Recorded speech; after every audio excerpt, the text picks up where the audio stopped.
Hello everybody! Welcome to Agashi Review, where I review movies, dramas that you don't want to waste your time watching. I'll give you synopsis, shorts review along with my thoughts and opinions, and don't forget to hit like and subscribe and leave a comment below. Now let's go into the review. Hello everybody, Agashi here. I am back with drama reviews. Ajishi and I, we finally moved and everything is sort of settling down. As you guys can see, we're in a new place now and it's very empty except for Ajishi's ugly poster and Ajishi is sitting over here. But we're finally back and I'm going to slowly be putting back reviews out there. We haven't forgotten you guys. We're still here. It's just a lot of things going on, but I'm a little bit behind on some of my dramas because with all the moving I haven't been able to actually sit down and watch them. So I was actually able to sit down and watch the first 4 episodes of this drama, so I'm gonna go over the first 4 episodes with you guys. I know the drama is probably ending already by the time I put this up, but I just have to share with you guys my thoughts about it. This Chinese drama is called The Long Ballad, and obviously I'm a big fan. I have a hard time saying her name. I'm a big fan of Delraba. Her dramas, like, I love her. She's so beautiful and her acting is so great. And then Rosie Zhao is also in here too, and I freaking love her too. Her dramas are great. Both the girls are great and they're in here, and so everybody is so hyped up about it. And like, I've been reading reviews and seeing all these things like that, and it's like, oh my god, like, I want to put out my review but we're moving and it's just delaying everything. So here it is. Here's my thought of the first 4 episodes. If you guys have not checked it out after this review, do go ahead and check it out, because I don't know, I mean, if you're looking for something to watch, I say watch this. But it's very woman power, so I really do look forward to it. And it's in the time period where they look as women is not as superior as men. So this drama is kind of like that, where she's very powerful, she's very good, and they look at it that she's not as valuable as much as the men. So I'm gonna go over the cast synopsis in the first 4 episodes with you guys. So as for our cast, we have Delraba as Li Changge, or Princess Yongnin, or she has another name which is Li Shishi.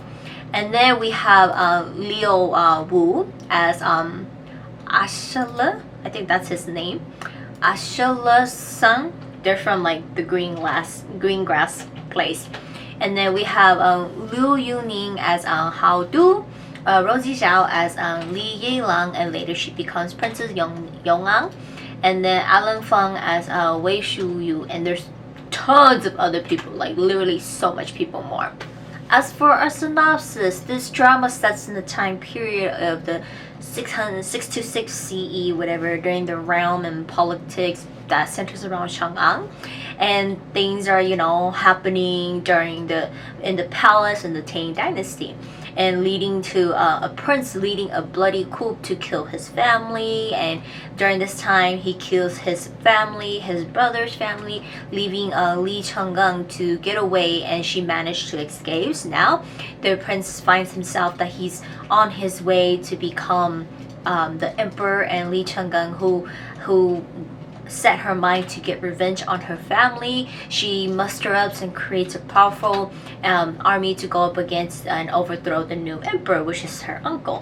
And her plans are thrown away, and she suffers a lot against a lot of the eastern they're like eastern something, I'll put the caption here, and they're from like the Greenlands, and they have a general, Ashalong Sung, and he decides to get Li Changgang to be a part of his military, because she's actually very good even though she's a woman.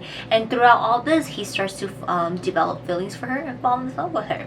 So recap on the first 4 episodes. The drama starts us off with a scene where it looks like it's the future, where Li Changgang is told to go back to Chang'an and take her crimes that she's committed. She decides to jump over the bridge with her horse and falls into the water.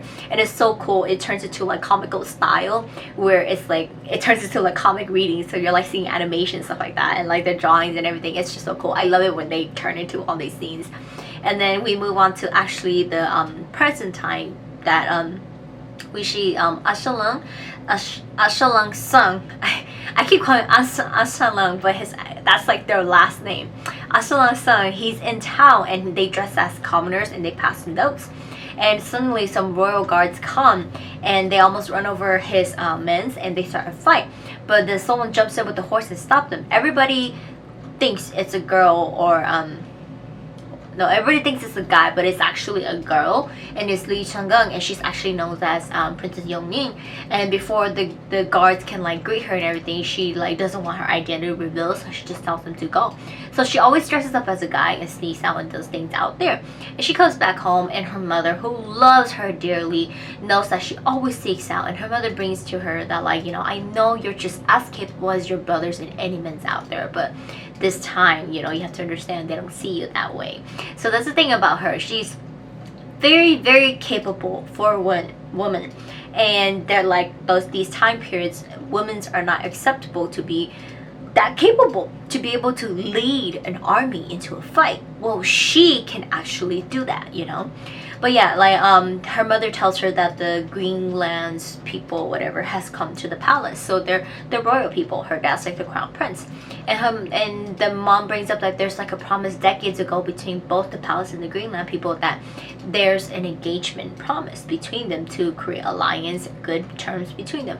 Her mother is afraid because she is actually, if her daughter, with the dad being the crown prince, Chang'ung is actually supposed to be married off to them. So the mom just doesn't want that. So the mom tells her, no matter what happens the next day, the event with these people, I promise me to not leave your room. Even if people come and call you for a meeting or something like that to come out, don't.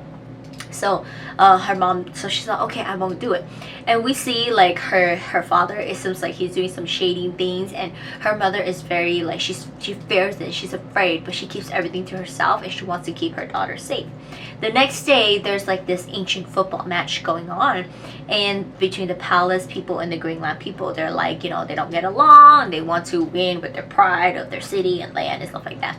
Well, Wei Shuyu got injured during playing, and he's actually one like this general or something like that, and he can't play anymore, and he's going to force himself. Well, before all that, we get Chang'ung and Yilang, who are cousins. Their fathers are brothers. Chang'ung's dad is the older brother, and Yilang's dad is the second brother.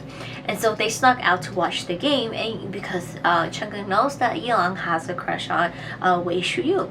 And so with Wei Shuyu being injured, Chang'ung puts on his uniform and plays the game. And she puts a mask on. So at the same time, Ashalang comes and plays too, and he puts a mask on. So both of them are very competitive, but Chang'ung is smarter and she wins. And she is rewarded with this precious knife, which Ashalang recognizes her from the market and be like, oh, I know, he thinks it's he, I know who he is, you know. And Chang'ung ends up giving this precious knife to her uncle, which is Yilang's dad, and because he taught her everything, and she cherishes her uncle a little bit more than her dad. She's a little bit afraid of her dad, and her dad is very upset at her that she only cares and look up to her uncle, not her own dad.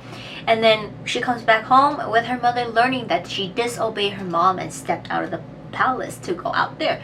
And so now there's like this marriage between them brought up, and so the mom is very upset. So the mom sent her to go to be punished, and but it's like the truth is the mom wants the daughter to be protected, but she promises the mom makes her promise that like, you must swear on ancestors in every ground that you will never seek revenge in the future, no matter what happens. And she promises her mom.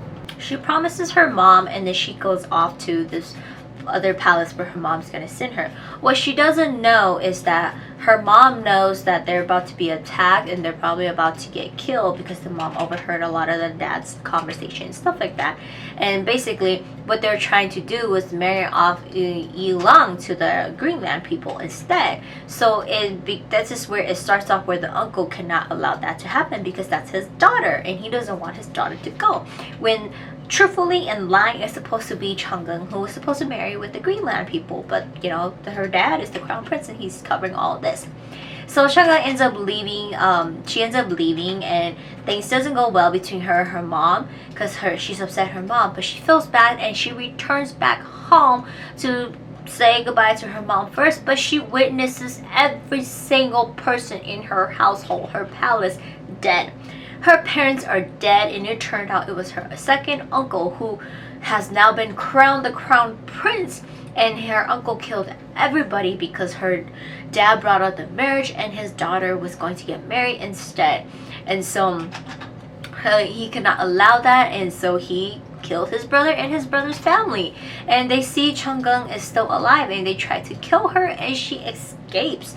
Now she's trying to seek revenge, and she promises not to hate and seek revenge to her mom, but she struggles to live on with, and her last words with her mother and all these promises. And she loves her mother dearly, and with the last words she has with her mother was actually a fight.